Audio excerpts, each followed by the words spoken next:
Dieu a fait descendre, les unes après les autres, une série de catastrophes sur Pharaon et ses sujets. Un peuple qui s'était consacré à la mécréance. Tout d'abord, une longue période de sécheresse s'est installée en Égypte, pays où l'eau est d'une importance capitale.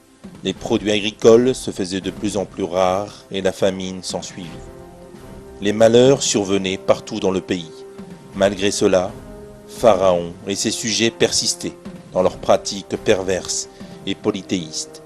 C'est avec ferveur qu'ils vouaient leur culte aux chimères que la religion de leurs ancêtres leur avait laissé en héritage. Pourtant, ce ne fut pas tout. Dieu a fait endurer de nombreux malheurs à ce peuple.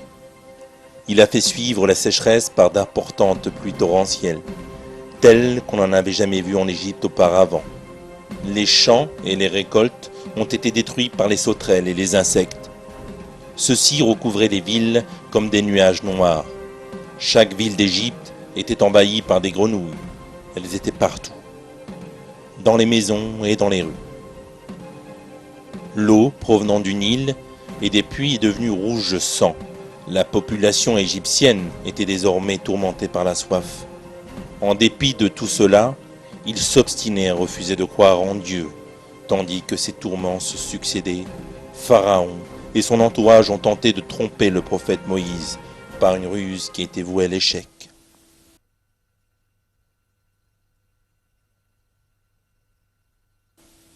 Et quand le châtiment les frappa, ils dirent « Ô Moïse, invoque pour nous ton Seigneur en vertu de l'engagement qu'il t'a donné.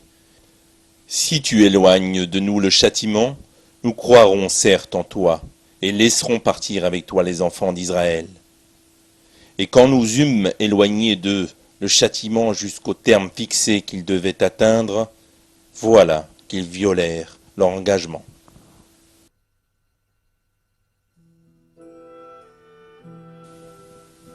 Ces désastres décrits dans le Coran se sont vus confirmés par les découvertes réalisées lors de fouilles archéologiques. Le papyrus de Ipuwer, découvert au début du XIXe siècle, relate l'ampleur de la catastrophe en Égypte. Le châtiment rongeait le pays. Partout, les eaux des fleuves devenaient sang. Le pays était livré à l'épuisement. Le palais était en ruine. Personne ne pouvait en sortir 9 jours durant. Personne ne pouvait distinguer le visage de son compagnon. Dès lors, Dieu a ordonné au prophète Moïse de faire quitter l'Égypte aux enfants d'Israël. Sur ordre de Dieu, le prophète et son peuple ont quitté le pays de nuit, secrètement. Une immense colère a consumé Pharaon. Il se considérait comme le maître et le soi-disant Dieu des enfants d'Israël. Ceci impliquait pour lui une perte de pouvoir. Il a mobilisé ses hommes et s'est mis à la poursuite du peuple de Moïse.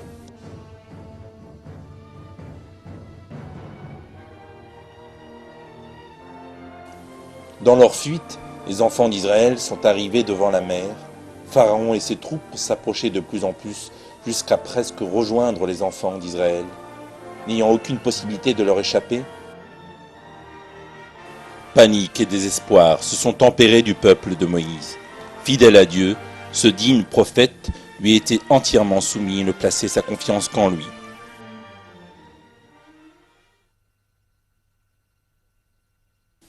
Il dit « J'ai avec moi mon Seigneur qui va me guider. »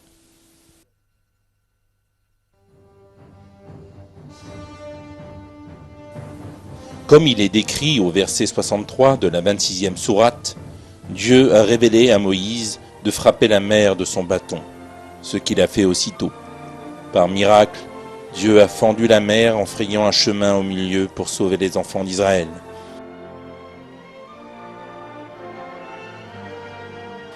Pharaon et ses soldats, ne reculant devant rien, ont pourchassé les enfants d'Israël jusque dans la mer.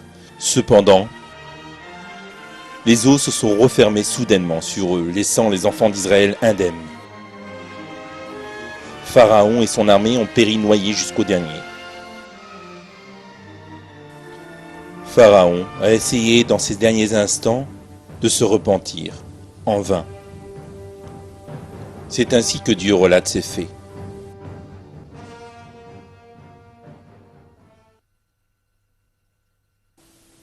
Et nous fîmes traverser la mer aux enfants d'Israël. Pharaon et ses armées les poursuivirent avec acharnement et inimitié. Puis, quand la noyade l'eut atteint, il dit « Je crois qu'il n'y a d'autre divinité que celui en qui ont cru les enfants d'Israël, et je suis du nombre des soumis. » Dieu dit « Maintenant, alors qu'auparavant tu as désobéi, et que tu as été du nombre des corrupteurs, nous allons aujourd'hui épargner ton corps, afin qu'il devienne un signe à tes successeurs. Cependant, beaucoup de gens ne prêtent aucune attention à nos signes. »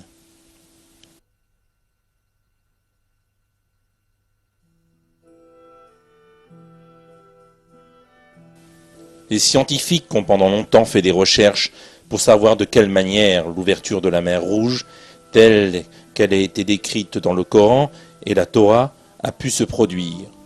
Cette étude a abouti sur un fait remarquable. La découverte d'une crête sous la mer Morte. Cette crête sous-marine se trouve dans le golfe d'Aqaba, dans le prolongement de la mer Rouge. D'après les interprétations qui en ont été données, le chemin que le prophète Moïse a pris traversait cette crête. Doron Noff, professeur en sciences océaniques à l'université de Floride, a créé un échantillon entier de cette crête afin d'évaluer cette thèse. De là, ce professeur a observé que lorsque le vent intervenait, un chemin sec prenait effectivement place. La traversée de la mer Rouge par le prophète Moïse a pu se dérouler ainsi. Certes, Dieu est le plus savant. Les fouilles archéologiques n'ont pas seulement fait qu'éclaircir la question de l'ouverture de la mer Rouge, mais elles ont aussi apporté une lumière sur la question de la noyade de Pharaon et de son armée. Les scientifiques ont pendant des années cherché les traces de l'armée de Pharaon dans la mer Rouge. Leurs recherches ont mené à des conclusions étonnantes.